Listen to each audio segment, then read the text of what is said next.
Good day, and Mr. Vice Prime Minister, Mr. Managing Director of the ESM, ladies and gentlemen, I think today is a heyday for the Financial Forum. It is, of course, always a place where the best and the brightest of the Belgian financial sector meet, but it is rarely the case that we can welcome two very special and important guests, and I'm not surprised that over 300 attendees are present here. Let me already tell you that due to the number of attendees, we'll have to encourage you to ask your questions and give your comments through the chat function of this webinar. I'll be in the situation where I can introduce both speakers. First of all, Dr. Vincent VAN PETEGHEM, Vice Prime Minister and Minister of Finance, and in this latter function, also member of the Board of Governance of the European Stability Mechanism. We'll have the privilege of listening to some introductory comments from the VP before the keynote of the Managing Director himself, Mr. Klaus Regling. Klaus Regling was involved in the creation of the Economic and Monetary Union when he worked at the Bundesfinanzministerium and later on in the European Commission as Director General of DG2. Known now as DG ECFIN. He became the CEO of the European Financial Stability Facility, the EFSF, in June 2010. And I had the great honor, the pleasure, might say, even if it was during this sovereign debt crisis in Greece, amongst others, I had the great pleasure and honor to work with Klaus when I was a Minister of Finance during the period 2011-2013. And that was when the temporary EFSF was transformed into an ESM. The ESM is for sure the most powerful instrument for financial support to sovereigns and recently became the backstop for the banking union. Both the EFSF and the ESM were, I think, key in solving the euro crisis and, I dare to say, saving the euro. Be it that the ECB's whatever it takes also helped, of course. For all these reasons, I'm very happy to welcome here Klaus Regling. Nobody can be better placed to address the question on the needed deepening of the EMU and the role of the ESM in that.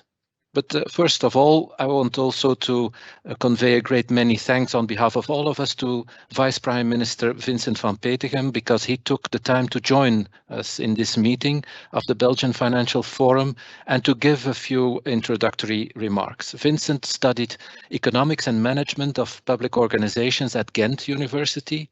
He received his PhD in economics on the subject multi-mode resource-constrained project scheduling problem, meta-heuristic solution procedures and extensions. And I love the word meta-heuristic. I learned enough Greek to know that it's about searching for a solution, and when it's meta, it even becomes closer to the very intricate business of doing politics. So I think this must have been a very good preparation for Belgian politics in particular. After his PhD, Vincent became a professor in operations management and head of the pedagogical innovation at the Business School of Lille. I saw Vincent arriving in the Chamber of Representatives for CD&V in 2016, and he has become a mayor of his own town, De Pinte, on the 1st January 2019, was closely involved also in the reform of his party as chair of a group of wise men called the Apostles. Klaus, you will have understood that CD&V stands for the Christian Democrats. On the 1st of October 2020, Vincent VAN PETEGHEM was appointed Deputy Prime Minister and Minister of Finance in the cabinet of Alexander De Croo. Dear Vincent, once more, many thanks for joining us today. The floor is yours. Thank you. Thank you very much, Steven, and dear Klaus and dear colleagues. Let me start by thanking the Belgian Financial Forum and the National Bank for the organization of this webinar. And of course, for the very nice introduction of Steven, who I'm also like to congratulate for his new position as Vice Governor of the National Bank of Belgium. I'm very pleased to have the opportunity to share with you some introductory remarks before Klaus, Managing Director of the ESM, will share his insights with us. As has been touched upon by Steven, the ESM has proven to be a powerful and effective instrument for financial support to its member states. Currently, Belgium is in the process of ratifying the revised ESM treaty. Last Friday, the Federal Council of Ministers approved this revised treaty. This also needs to go through our regional governments, but I'm confident that this will be done smoothly so that the ratification process will be finished well before the deadline by the end of this year. This revised treaty will be an important element in further cutting the link between sovereigns and banks by providing a solid backstop to the Single Resolution Fund. And cutting this link between banks and sovereigns has been an important driver in the creation of the banking union. Thanks to these new mechanisms within the banking union, banks are now an important partner in getting our economy back on track. Whilst in the aftermath of the financial crisis, the fragility of the banking sector required governments to step in and supporting the banking sector taxpayers' money. This banking union has made our banking sector much more robust and capable of dealing with the most recent economic shock. In this context, I'm also grateful to our colleagues of the National Bank as they are executing this new legislation and supervising our banking sector under the umbrella of the ECB and the Single Supervisory Mechanism. But also thanks to the existence and the interventions of the ESM, we as Ministers of Finance are now in a much better place than our colleagues 10 years ago. However, we should not become complacent. We are not there yet. While within the banking union, a lot has happened, but it remains incomplete. Whilst the supervision and resolution of our banks are now much stronger organized at EU level, deposit guarantees remain largely at the national level. And when we are having discussions on the banking union at Eurogroup level, I realized that the low-hanging fruit has been picked. Now the more sensitive elements are on our table. At the Eurogroup, we are preparing now a roadmap for completion of the banking union to be presented to the Euro Summit in June. And 4 elements are on the table: the European Deposit Insurance Scheme, EDIS, the Crisis Management Framework, the further integration of the banking sector, and the regulatory treatment of sovereign exposures. For Belgium, it is of crucial importance that we move on with a similar speed and level of ambition on all 4 work streams, which I clearly strive for at the European level. And banking union is, of course, one thing. Another key difference with the previous crisis is that the EU is now clearly showing its teeth on the fiscal front as well. The 750 billion euro Next Generation EU Recovery Fund is unseen regarding its size, but also regarding the shift it will create in guiding our economies into a green and digital future. As Ministers of Finance, we should not only size the investment opportunity given by the EU Recovery Fund, but we should also size the opportunity that the important mechanism of milestones and partial disbursements gives us in creating a push to implementing important structural reforms. I have said this before, but if some push from the European Commission is needed to make these reforms happen, then that is completely fine for me. To conclude, I can only say we are not there yet, but these challenging times also give us much needed opportunities to look forward and to reform, both at the EU level by further deepening the EMU, and at the national level by implementing structural reforms that will make our economy more resilient. And with this, I'm very happy to hand over to Klaus, who undoubtedly will provide us with further insights, in particular on what role the European Stability Mechanism can and will play in this process. Thank you, and the floor is yours, Klaus. Thank you. Thank you very much, Vincent, and also dear Steven, thank you very much for your kind words. I must say I'm really impressed to be on this virtual panel with two finance ministers. One, a former finance minister who was present and played an important role when the ESM was created, and then the current finance minister, whom I meet every month in the Eurogroup, where we have a lot of work to do. He explained some of that a moment ago. A lot of work to make monetary union function better, to make monetary union more resilient, and to strengthen the international role of the euro. It's a pleasure to be at the Belgium Financial Forum and the National Bank of Belgium, and I want to thank you for inviting me. I will start by talking about the ESM, and I guess that's what you expect from me. I will briefly remind you what we have done the last 10 years, but then focus on our new mandate and how it fits into the overall agenda of deepening EMU. The mandate and the mission of the ESM is clear. It's here described. We have the mandate to preserve financial stability in the euro area by providing financial assistance to euro area countries with financing problems.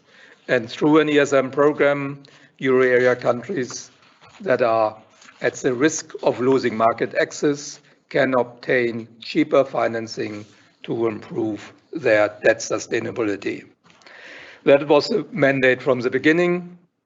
And when I look back very briefly to the year 2010, when the EFSF was created, this was at a time of serious stress. We had to act very quickly. The euro area governments acted very quickly by creating the EFSF in May and June 2010. Because it had to go very fast, it was created under private Luxembourg law, which is very unusual, dealing with public money. The EFSF was supposed to operate for 3 years, but actually it only operated till 2012 because then the ESM took over. The EFSF worked with guarantees from euro area countries. And it was, in a way, a strange animal because it had to be created so quickly, although it worked reasonably well for 2 years. Then the ESM is a real international financial institution based on international law. It's permanent. It has the highest capital of any international or European institution, more than 700 billion capital overall. Subscribed by today's 19 euro area member states. And importantly, 80 billion euro is paid in. So that's money that we have. I will come back to that in a moment. When we look at what the two institutions, and I will now put them together, EFSF, ESM, because politically they have the same mandate, also legally they are completely different. We provided loans to 5 countries, Ireland, Portugal, Greece, Spain, and Cyprus.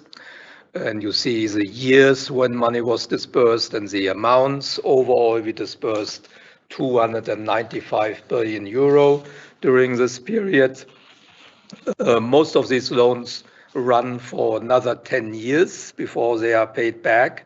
But for Greece, they run for another 30 years. And all 5 country programs were successful.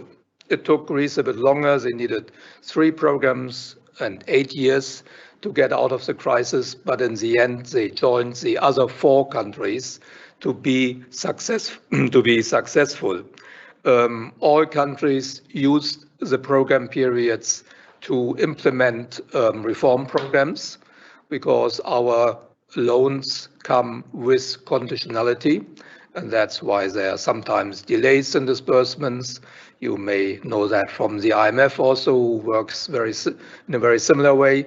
But in the end, it worked. All countries regained market access. And they were also successful in the sense that they had average growth rates until 2019, until the pandemic hit all of us, growth rates that were above the euro area average. You can also measure the success in different ways. They all regain competitiveness. Big current account deficits became balanced or even in surplus. The little chart on the right-hand side shows the fiscal developments. All countries had fiscal deficits that were quite sizable in terms of GDP. And the last few years, they either had very small deficits or, like Greece, from 2017 to 2019, had actually fiscal surpluses. Quite an achievement when you remember that in 2009, it became known that the fiscal deficit was 15% of GDP, which in a way triggered the loss in market access.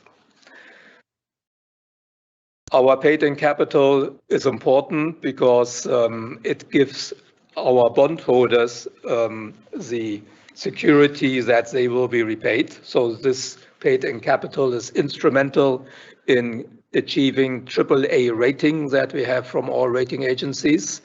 It also gives us the headache of investing 80 billion euro. And those in the audience, I know there are many who do that as their business, investing money and getting a positive return if you invest short-term and need liquidity is not an easy business. So, but we are also in that business, and that is one reason why we are in close contact with markets. The other is that we issue bills and bonds, and that's on the next slide, to finance our lending operations. We do not use the paid-in capital. We issue bonds and bills to be able to provide loans to the countries that borrow from us. We have at the moment, at the end of April, we had 32 billion euro outstanding in short-term bills and about 275 billion in bonds. Because we have a mismatch between the maturity of our loans and the maturities of our bonds, we are active in the market, issuing this year, for example, 30 billion euro in bonds to refinance outstanding loans, because since 2018 we are not doing any new net disbursements, but we need to issue bonds in order to refinance existing claims. Then last year we got a new task. When the pandemic hit, our governments, particularly our finance ministers, looked around and decided to give special responsibilities to the different European institutions. The Commission immediately started a new program called SURE for 100 billion euro to support unemployment systems in member states. The EIB received additional guarantees in order to provide around 200 billion euro in additional financing for companies. And the ESM, so my institution, we were asked to develop a new facility, which is based on an existing credit line that we already had in our toolbox, the so-called precautionary credit line. And because we used it, we could develop it relatively quickly, which allows every member state to draw up to 2% of their GDP if they want.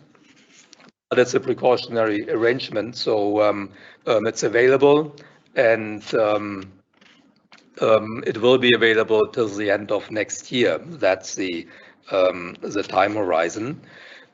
There's no macroeconomic conditionality attached to this facility, unlike our lending between 2011 and 18. The only condition is that the money would be earmarked for healthcare cost. And the attraction, at least for half our member states, is that the money is cheaper than their own funding.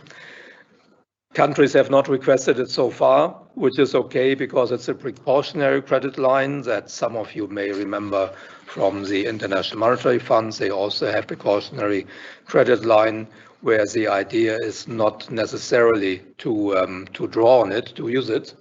Let's keep that one. They can save money by doing it.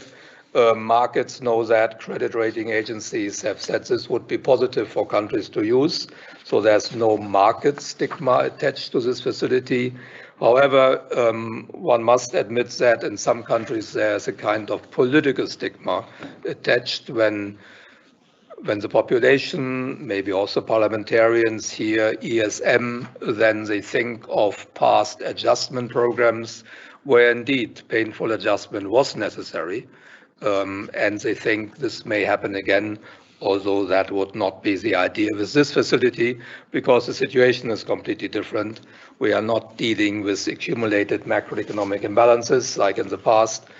We are dealing with a symmetric shock outside the control of government, so there's no need for that reason to adjust policies. But it's available and we will see whether it will be used. The much bigger player, of course, with the pandemic is now the European Commission. There are several differences here. The European Commission, of course, can provide help to all 27 EU member states. ESM, we can only provide loans to our 19 members who use the euro. That's one important difference between Commission and us. But the Commission can also do what we could not do. They provide also grants in addition to loans. You know about that. I will not go into the details. But of course, it's important during this phase, although we are coming slowly out of the COVID-19 crisis, new instruments were created, and the next generation EU amounting to 750 billion euro is, of course, a very, very big step for the European Union. We from the ESM, we also help the Commission to on the funding side. We gave them the head of our funding operations to help them set up their operations because we think, and that's obviously true, it's in the interest of everybody that this program works well and is well financed. Let me now turn to the broader ESM reform that also the minister already touched upon. The discussion on this started well before COVID-19, but early last year, there was a final agreement on how to amend the ESM treaty. The legal base of the ESM is, as I said in the very beginning, an international treaty. And international treaties need to be agreed by governments, and once they are agreed, they need to be ratified in every parliament. When that treaty is amended, that amendment must be ratified in parliaments. We are currently in this process, and I'm grateful that Belgium, the government of Belgium, approved the revised treaty last Friday, as Vincent mentioned. We already have one country that has fully ratified, Slovakia, and I'm confident that all our member states will do this before the end of the year.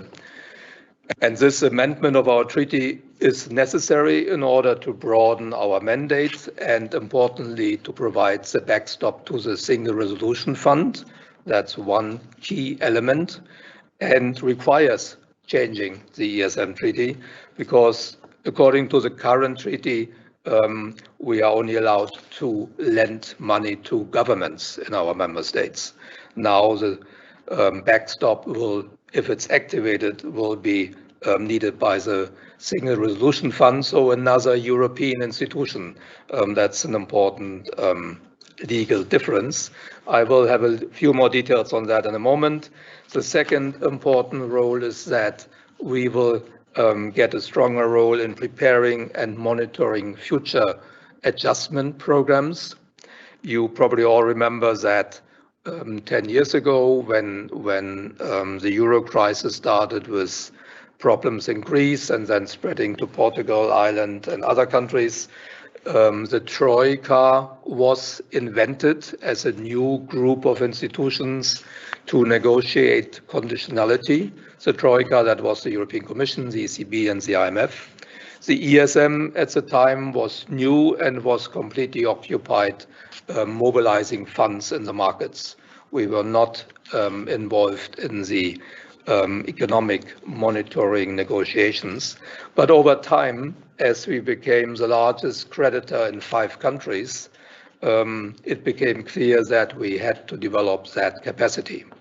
Because when you are a very large creditor, you want to have a look at what the debtor is doing with the money, because you want to be repaid one day. So slowly the ESM became part of the Troika. Sometimes we talked about the Troika becoming a quartet. But then it was decided that for the future, this quartet should become a duet. And it will be in the future the European Commission together with the ESM in charge of designing programs, negotiating conditionality, and monitoring that. We have developed a very detailed memorandum of understanding with the European Commission, how we have the division of labor. And it's fair to say that the Commission will have a lot more work than us, because they are much, much bigger than us. When you look at the staff size of the Commission, with about 30,000 for many, many areas, of course, and at the ESM, we are a bit more than 200. But at the ESM, we will focus on everything that is related to repayment capacity of a country. That means we need to monitor macroeconomic developments and budgetary developments. And we will start doing that now, because the idea is that if a crisis hits, and we know crises happen overnight, always as a surprise, we will only be able to play our full part if we understand the 19 member states of the euro area well. Otherwise, we would not be able to play that role. So we continue to build up that capacity. Other less important elements of the new ESM treaty are that we changed our toolkit a bit, made the precautionary credit line more effective, and there are also tasks on debt sustainability.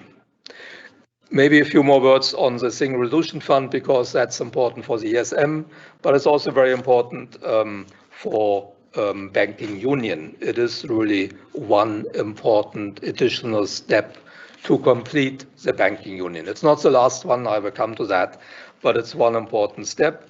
The Single Resolution Fund, as many of you know, is at the moment accumulating its own funds. These funds are contributions by the European banks. And the objective is that by 2024, these funds will be equivalent to 1% of bank deposits. And that will be around 65 billion euros. So the SRF is at the moment in the middle of that. I think they have already accumulated around 35 billion, but by 2024 it will be at least 60 billion. And that amount of money should be sufficient for the normal work of the SRF, namely to solve banks, to merge banks, and that should be sufficient. And one can compare that with the FDIC in the United States, that has several functions, but also this function. It's also the resolution fund for the US banks. They work very similar. They also have contributions from US banks, which are sufficient for the daily operation of the FDIC. But then in addition, the FDIC in the US has a credit line with the US Treasury in case there's a major crisis. In the euro area, we don't have a treasury, and that's why the ESM was asked to provide such a credit line. By the way, the FDIC has only used this credit line twice the last 60 years. So we, again, don't expect that this will be used frequently. But when there's a crisis, I think this will be really important. And the amount that we will provide is roughly equivalent to the own resources of the SRF. They are capped at 68 billion euro, but initially it will be more like 60 or 65 billion euro. And we have set up our processes so that we are able really to help over a weekend in case of a crisis. So if the SRF, SRB decide to close the bank on a Friday night, we would be involved in the process, need to activate our shareholders, our board of directors, and then disperse the money before the weekend is over. That is the plan, and we are preparing for that, and you can imagine that this creates some extra work at the ESM. Now, before I look at the other measures needed to complete the banking union, as I said, the backstop is one important element, but there are others. But let's first look back what happened the last decade. When we look at the institutional architecture of the monetary union, actually a lot happened, more than people would have believed, let's say, in the year 2009. Already in 2010, it was not only the EFSF that was created. Of course, that's very important. It changed my life. But it was also the year where some new supervisory agencies were created, like EBA, European Banking for banks, but also comparable institutions to supervise insurance companies and securities markets. That already had happened in 2010. Then in 2012, as I explained, the ESM was created and became active. Then importantly, in 2014, the single supervisory mechanism associated at the ECB took up its work. The Single Resolution Board, I talked about that, and the Single Resolution Fund became operational in 2015, and this year is the year where the ESM treaty will be ratified and then become our new legal base. So a lot happened, but as also the finance minister said a few minutes ago, it's unfinished business. We should not become complacent. And on the next slide, you see the agenda. The agenda for deepening economic and monetary union, and the way I like to put it, the agenda to promote more private and public sector risk sharing in the monetary union. Because risk sharing, that's where we are doing poorly compared to the United States. And that's one reason why economic developments can be quite heterogeneous in the monetary union. Different countries can really move in different directions. If we had more risk sharing via markets or via fiscal channels, we would stay more closely together. But there are advantages for each of these different items. And I will in a moment show you a more detailed slide on what is the business to complete banking union. Then I will say a few words on progress needed in the capital markets union. I will talk about our fiscal framework that includes the reform of the Stability and Growth Pact, but also the need to develop a fiscal capacity for macroeconomic stabilization. But let me say immediately that this is a very controversial item among our member states. The first two, completing banking union and making progress on capital markets union, is fully accepted as a target, as objectives. There's a lot of disagreement on how to do some elements of it, and that's why it takes more time to get there. But on the fiscal capacity for macroeconomic stabilization, there's not even agreement that we should move in that direction. Some countries don't believe in this at all, while others do. And I would also say that most economists who think about monetary union, including the European Commission and the European Central Bank, the IMF, they are all in favor of that. And the final point to mention is that it would be good to have more safe euro assets. That would really help to strengthen the international role of the euro, which is something that more recently has reached the top agenda of policymakers. The Euro Summit in March had this topic on its agenda, how to strengthen the international role of the euro. And I think indeed that this is important for the monetary union and for the role of Europe in the world. So a few more details on completing the banking union, which, if we succeed, will lead to more risk sharing via the private sector. The first and the second pillar are in place. The first pillar is the single supervisory mechanism that became operational in 2014. Second pillar, the single resolution mechanism, which is the SRB and SRF, operational since 2014. The third pillar is what we are currently working on. The minister touched on that also, and he said that there are 4 work streams that are under discussion. They are listed here on the right-hand side. They're all very complex. EDIS, the Common Deposit Insurance Scheme, is probably best known. And I really hope that we can make progress there, possibly starting with a hybrid scheme and maybe a central fund that can provide liquidity to national mechanisms. And some of our member states have very well developed national systems, other not so much. So there are different interests as often, but I think we are making progress here slowly. Another work stream is called cross-border integration.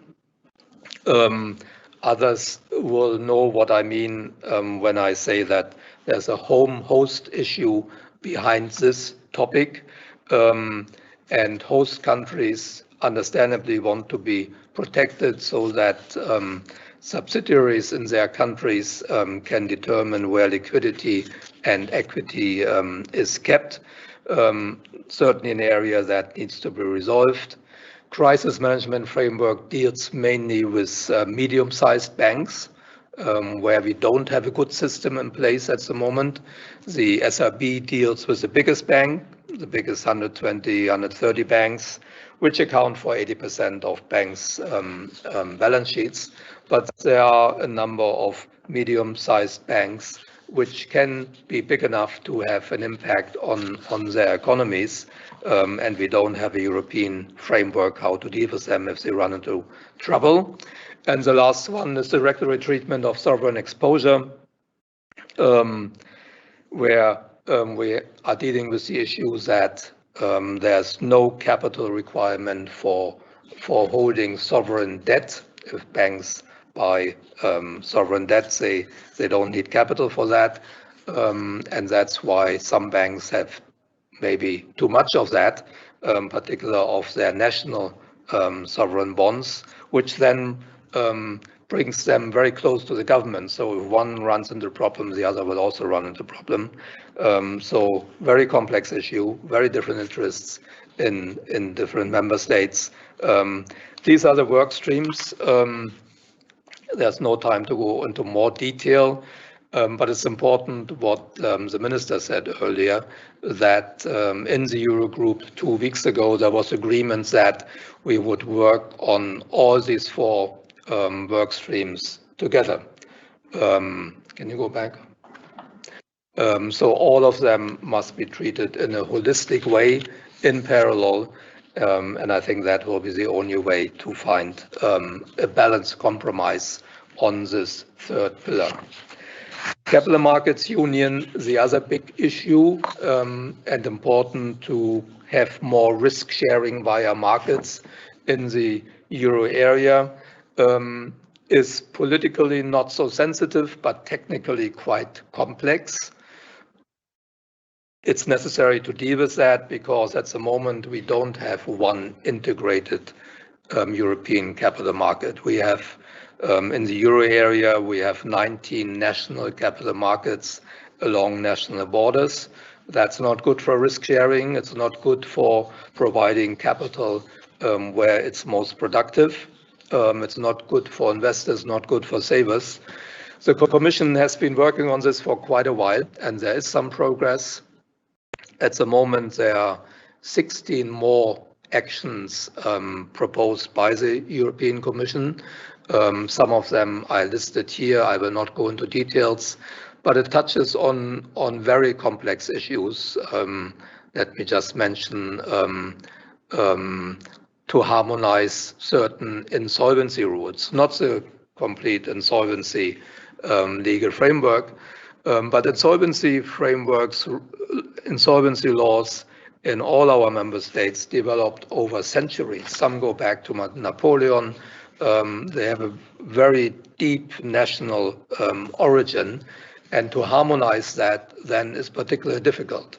But at least parts of it, particular one example, the use of collateral, there must be some harmonization, otherwise we cannot move to a capital markets union. Let me leave it at that and move to the fiscal framework, another very complex issue, but very important. I think you are all aware of the Stability and Growth Pact, which has existed from the beginning of monetary union. And I think it continues to be important to have such a framework, because monetary union is unique in the sense that monetary union is completely centralized, 100%, but fiscal budgetary policies remain under the responsibility of national governments and national parliaments. And some critics, particularly in the Anglo-Saxon world, told us already 25 years ago, this would never work. And the answer was always it can work, but it needs to be well coordinated with an effective governance framework. And that doesn't work at the moment. The old Stability and Growth Pact has been suspended. Certain parts of it, the 3% deficit limit was suspended as a result of the pandemic. That in itself was totally okay because the Stability and Growth Pact had from the beginning such an escape clause for particular serious crisis. And the pandemic is a serious crisis, so it was absolutely justified and also in line with the Stability and Growth Pact to activate the general escape clause. That will remain suspended until next year. But after that, we need a new framework because the old one has become too complex. There are too many exceptions. It has lost a lot of credibility.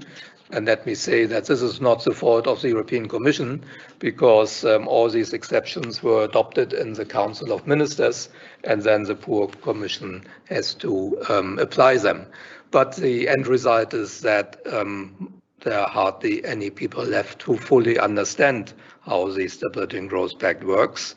There are also methodological problems. One has to measure the output gap and potential growth in order to calculate structural balances. Has become impossible after the crisis.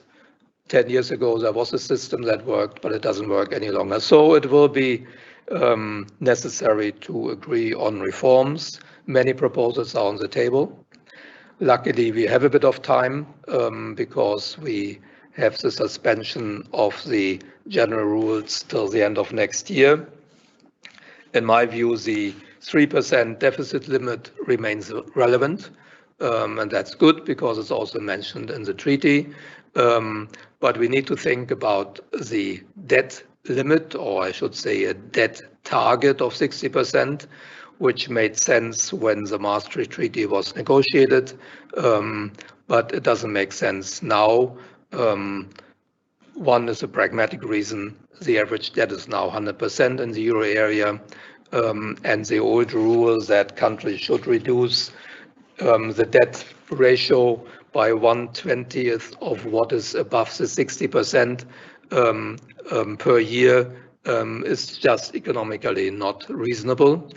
Also, given that interest rates are so much lower than they were 25 years ago, and given that there are good economic arguments why interest rates in the future will be lower than they were on average 20, 30 years ago.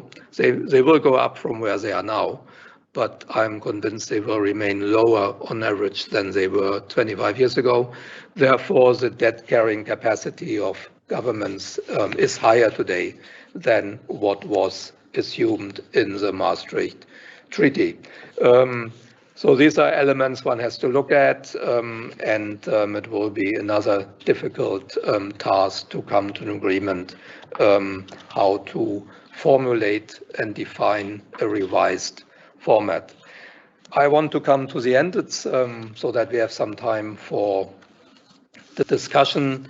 I gave you a very quick overview about the main topics on our agenda for deepening monetary union. They are all important.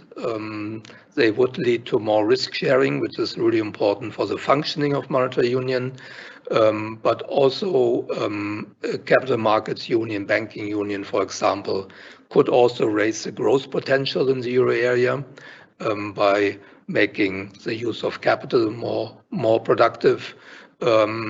We would protect the monetary union better. We would be better prepared for the next crisis, and we know there will be another crisis one day. And I think the international role of the euro, as I briefly mentioned, is now another objective of Europe to strengthen our sovereignty. I think that is important. The economic weight of Europe will continue to shrink in the world because of our demographics and because emerging markets like China will continue to catch up with their income levels with the US and Europe. That means our relative weight will shrink, and therefore we should do everything to make our currency more accepted around the world. The euro is at the moment clearly the number 2 currency in the world. But if we don't watch out, then the Chinese renminbi that is catching up very, very quickly. And it is the political objective of the Chinese government to become less dependent on the US dollar. There's really the risk that then the Chinese renminbi might become the number 2 in the world. And I think our objective should be to move to a multipolar currency system with about equal weights for dollar, euro, and renminbi. I think that would be good for us, and it would be good for the international monetary system. Let me end here and happy to answer your questions. Thank you very much.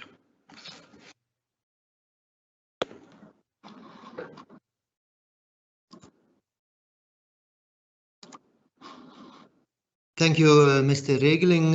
Thank you for your very interesting conference, very extensive and very short at the same time.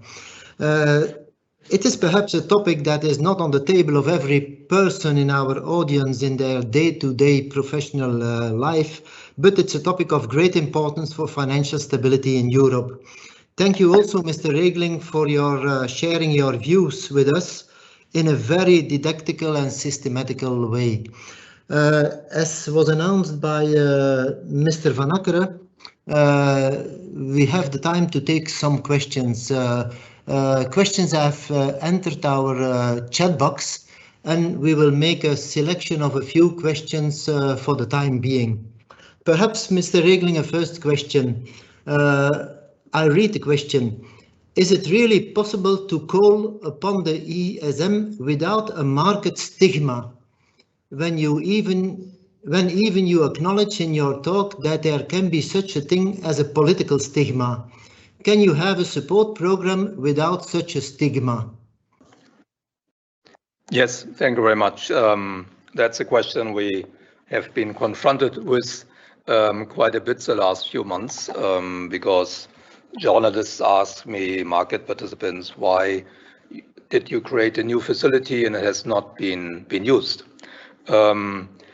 We discuss this frequently with markets and with credit rating agencies, and it's very clear that the big investors around the world and the credit rating agencies understand that using our what we call pandemic crisis support would be good for the creditworthiness of the country that uses it, because it saves money. It saves money in debt servicing cost, and that's credit positive. And therefore, it's absolutely clear there's no market stigma, and several bank analysts and rating agencies have put that out also in writing. But I would therefore differentiate it from political stigma, because we had some countries where opposition leaders have really tried to mobilize public opinion against using ESM funds, arguing wrongly that if a government requests ESM money, they will get under the monitoring surveillance of the ESM or the Commission or the Eurogroup, comparing it with what happened earlier last decade. This is wrong, but in some countries, some political leaders have been successful with that. So I think it's correct to say there's in some countries a political stigma. Maybe over time people will learn and it will go away. At the same time, as I said, we are not worried that this facility has not been activated. It's available. That is important for markets because they know in case the market access of a country deteriorates, they can come to the ESM. And that's calming down markets. So when it was created last year, it helped in creating a positive mode in financial markets. So thank you. A second question, more general, I think. Mr. Regling, would you agree that the actual rules in the Stability and Growth Pact for the reduction of government debt to a safe level are not fit any longer for the actual post-corona situation? Yes, that's what I actually tried to say with my last few remarks. I think the Stability and Growth Pact has played a positive role in the past. It never worked 100%, but it had some positive impact. When I compare, for instance, where European countries, the euro area, stood the year before the pandemic, we had a combined fiscal deficit of 0.5% of GDP, while countries like US, UK, Japan, that were also at the end of a long growth period, had deficits around 3%. So I think the Stability and Growth Pact, and finance ministers know this particularly well, there's peer pressure in the Eurogroup, fiscal policies are discussed on a regular basis, the European Commission, the ECB remind governments of their obligations under the Stability and Growth Pact, so it has had a positive impact. And it worked reasonably well, I would say. But indeed, the pandemic, where public debt has been shooting up, has changed the situation.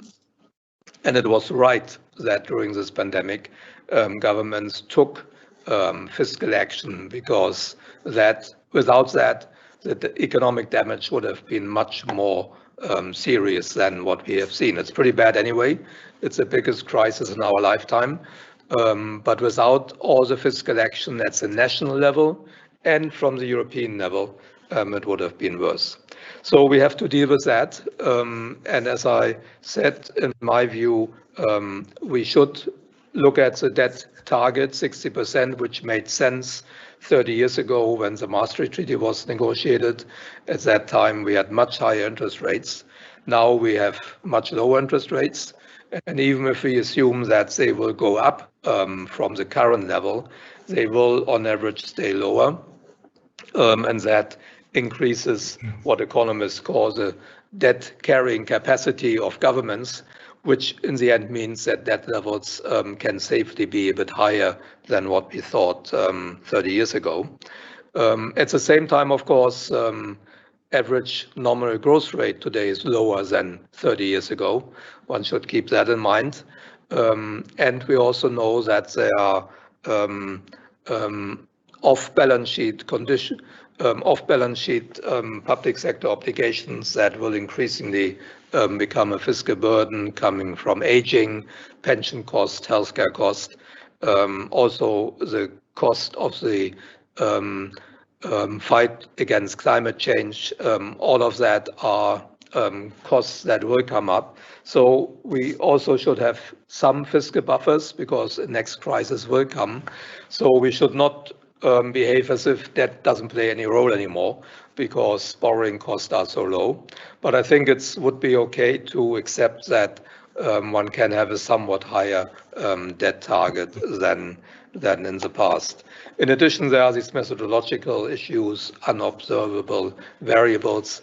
This is only economists can understand that, but that will cost some time and work before we come to a complete system that makes sense under the current circumstances and is workable. So thank you. Next question from our public. A European safe asset would be very useful for the stability of the financial system, as you mentioned. Can ESM debt fulfill this role? Is this the end of the long search for a European safe asset? Yes, good question. And it's often not understood that we created European safe assets already a long time ago. It's not new, as many newspapers write. We added up once the amount of European safe assets we had in 2019 before the pandemic, and we had already 800 billion euro. Just most people didn't take note. These were the bonds issued by the ESM, and I mentioned that we gave loans for 295 billion euro, which also means that we issued bonds for 295 billion euro. The European Commission until 2019 was a very small player, but they also issued some bonds of around 50 billion. And the European Investment Bank is actually a big issuer in the financial markets. They have a AAA rating. They are guaranteed by all EU member states. ESM is guaranteed by the 19 euro area countries, EIB by all 27 EU member states. And they issued they had at that time, 2019, about 450 billion euro in bonds outstanding. So when you add it up, that was already 800 billion.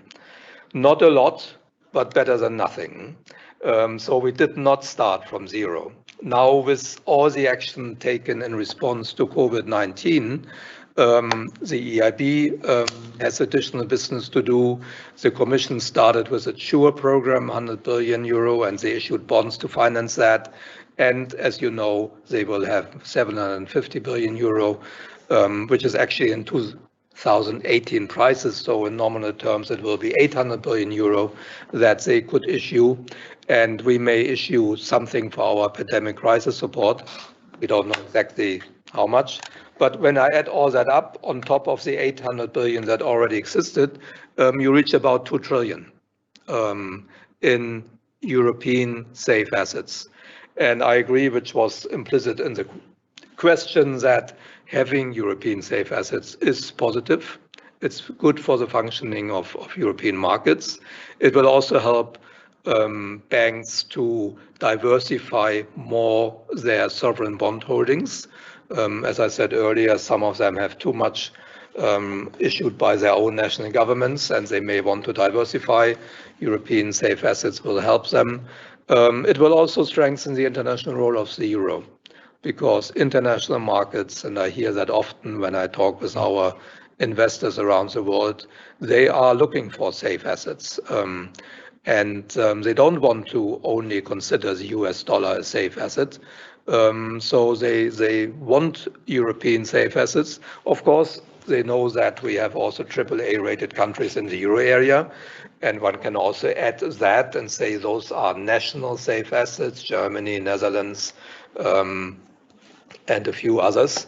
But even if I take that broader definition, so let's say the AAA, AA plus rated national debt, plus the European debt from ESM, EIB, European Commission, then we are around 40% of euro area GDP. United States, the volume of the US Treasury bond market is about 90% of GDP. So it's more than twice the amount in relative terms than the safe assets we are able to provide to markets in Europe. That's why this is something to look at. Progress is quite remarkable as a result of the crisis. It's not a good reason, but that's what triggered it. But it will help us, I think, in the long run to make the euro more attractive.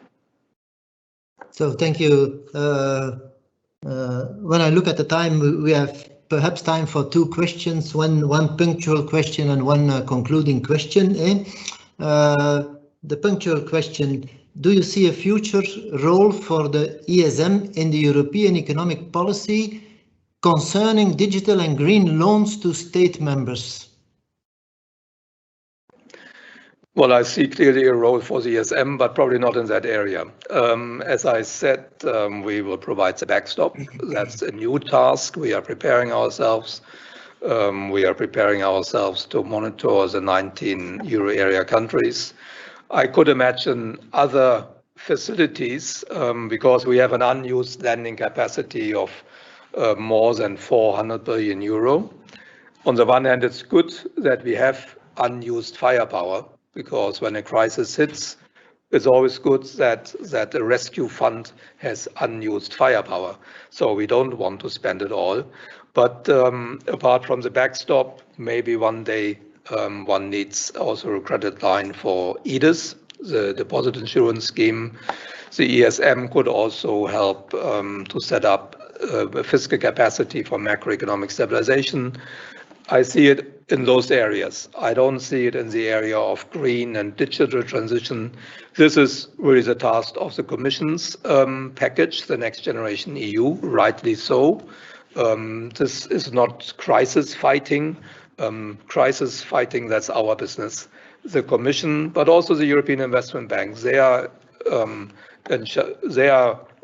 looking for structural reforms, longer-term processes, supporting the transformation of the economy, which is very important for the well-being of our citizens and for potential growth rate. But I think that's a division of labor. We are not in that particular business. Okay, thank you. Thank you. And concluding question, Mr. Regling. Mr. Regling, if you had the capacity, the possibility to choose yourself, what part of the ESM framework would you like to see strengthened first? Well, we are in the process of strengthening it, and I think that's good. I think that we got the mandate to now, on the economic side, follow developments in all our member states. That was not at all the idea when the ESM was born in 2012. We were completely occupied mobilizing money in the market, which I think we did quite well. But now we have to grow into this other area of the economic surveillance business. Without competing with the Commission, we will have a different perspective, and we will do it in great cooperation with the Commission. But that's the area we are focused on right now. And of course, overall, I hope that the agenda of deepening monetary union, in order to make Europe less vulnerable, more resilient, that we will see progress there. ESM is only one actor. I talked about that. And if we make good progress there, then the ESM will not be needed very much. And that's the best possible outcome. Okay, ladies and gentlemen, with this last question, I want to conclude this extremely interesting webinar. I want to thank, in the first place, of course, Klaus Regling for this excellent conference, very appreciated by our audience. There were almost 500 attendees for the conference. This is a very, very, very nice result for us also.